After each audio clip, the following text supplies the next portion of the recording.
So I'm here with Walter Isaacson of the Aspen Institute, and it looks like we're going to be talking about Benjamin Franklin. One question I have is, he's clearly considered one of the founding fathers, but he's the one that was never president. And so Yeah. why do we care so much about him?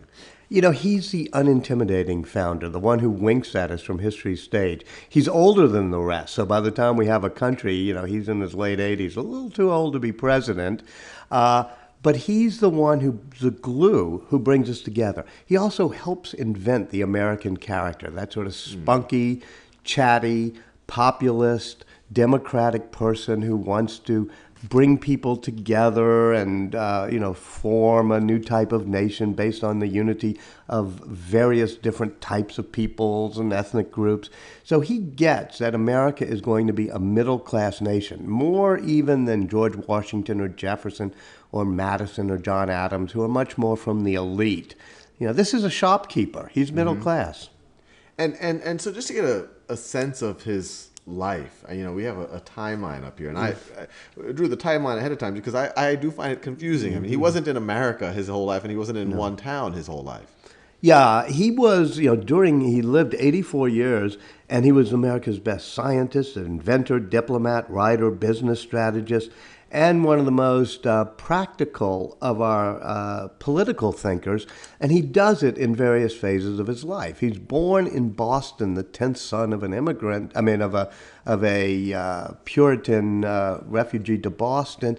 And he runs away as a kid. So then he goes to London for a little while to buy printing equipment, to work and make enough money to buy printing equipment. And then he comes to Philadelphia as in his early 20s in order to be a printer. And then he becomes a great businessman. He not only has a print shop, but he has a newspaper, a publishing business. He franchises his print shops up and down the coast. He creates the American postal system in order to tie together a lot of his printing and publishing houses.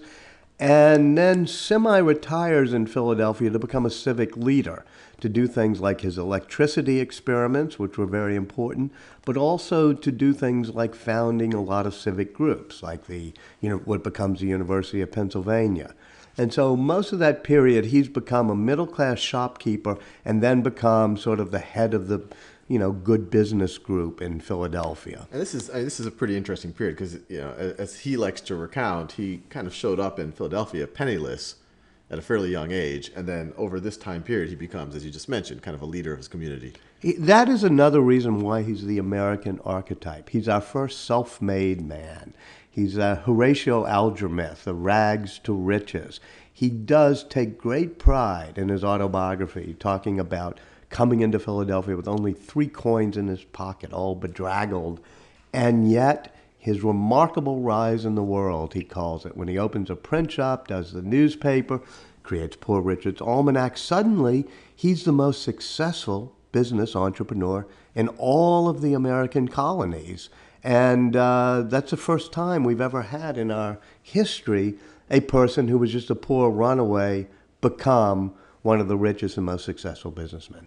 And just to understand and we'll go do other videos where we go into more depth in all of these periods, but why did he ran away, he was working for his brother and he just didn't get along? Well, he was apprenticed to his brother, and that's something that's interesting when you look at the early colonies. An apprenticeship is when you sign over that you're going to work 7, 8 years until you're at least 21 for somebody else. You get just at most small wages, and you're bound. It's not, of course, like being a slave, but it's also not like being a free man. You were bound as an apprentice. And that he started, and he was apprenticed under his brother at age 12. Who was a printer and ran a newspaper in Boston. And Franklin does not, this makes him an American too, he doesn't like arbitrary authority. He doesn't like his brother being his boss. He doesn't like the theocratic authority in Boston. He wants freedom, so he runs away. And so he literally had to run away because he owed his brother time as an apprentice. Right, he had signed an indenture.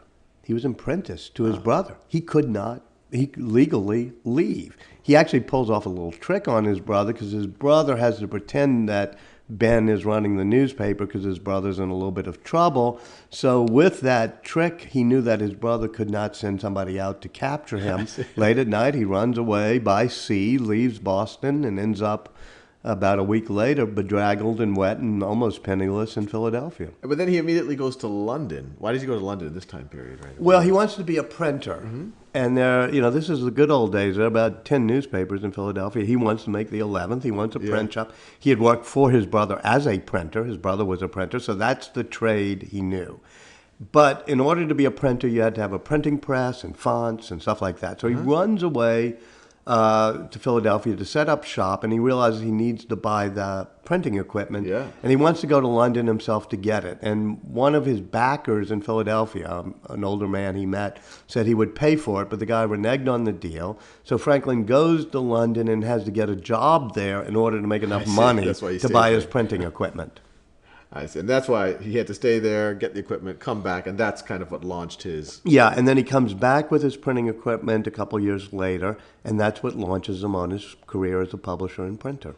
And it was really kind of near the end of this phase, I guess his midlife, that as you mentioned, he's a civic leader, inventor, and we'll talk more about that in depth. And that's kind of what launches him into his role as a, I guess for lack of a better word, founding father.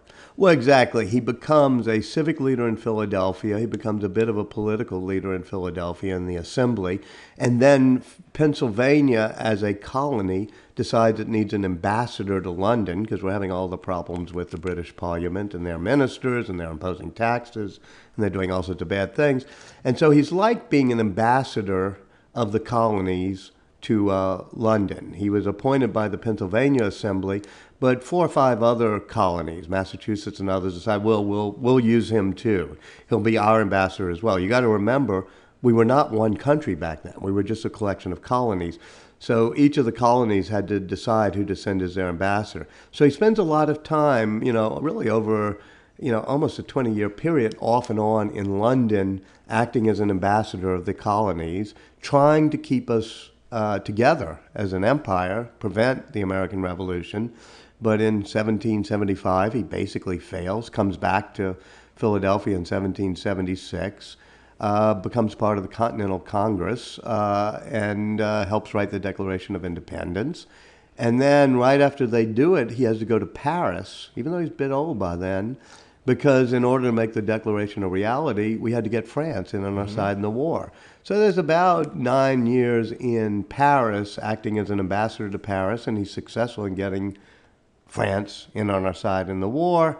And then, as a pretty old man, as he's pushing 80, he comes back to what is then the United States, and helps write the Constitution, the Constitutional Convention, and is a very elder statesman. Wow. Fascinating life. It's totally amazing. We'll dig and an deeper. American life, too. Absolutely. It helps define what an American is and what our country is.